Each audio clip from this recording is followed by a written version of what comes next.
This is the neighborhood in the outskirts of Islamabad where some people, according to police, accuse the young girl Rimsha, the Christian Pakistani, of burning and destroying pages of the Quran. This is where residents say her family lived. Police say she fled, and that seems to be the case.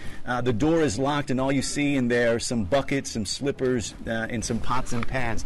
There's a lot of conflicting reports exactly what happened last week, so we came here to find out. Yeah, this is Malik Safir. He lives next to Rimsha's home. He says he didn't see Rimsha burning any pages of the Quran, but he did see a young man taking away Rimsha with what appeared to be pieces of paper. Yeah.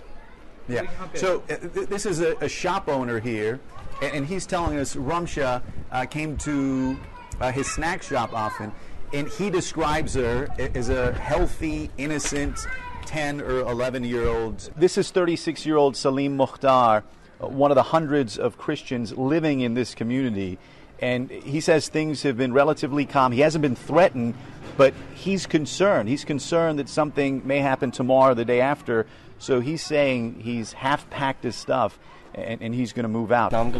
She should be punished according to Islamic law. But what if she didn't do it? What if she didn't do it? If she did not do, she should be forgiven.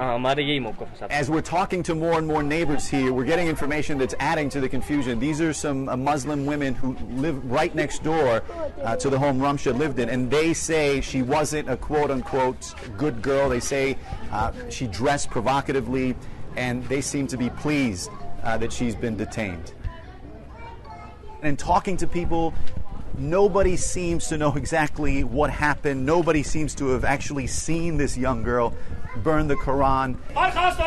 A few minutes away from where this alleged incident took place, we found Pakistan's Interior Minister Rahman Malik at a police ceremony.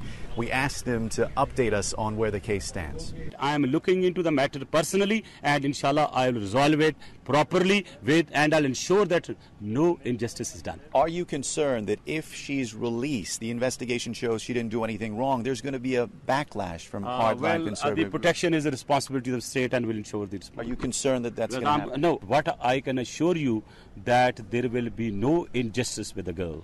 And why is she in jail? There's no country, there's very few countries where you have a juvenile in jail. Why is she in jail? Let me tell you, sir, she has been sent on a judicial remand by the court. But not she's still by in a jail. She is safely with police officials, radio police officials in the jail. Obviously, a lot of people in Pakistan and outside of Pakistan eager to see how this matter is resolved. The Interior Minister seemed to suggest that he believes that this matter is going to be resolved peacefully. What that means remains to be seen. Reza Sayed, CNN, Islamabad.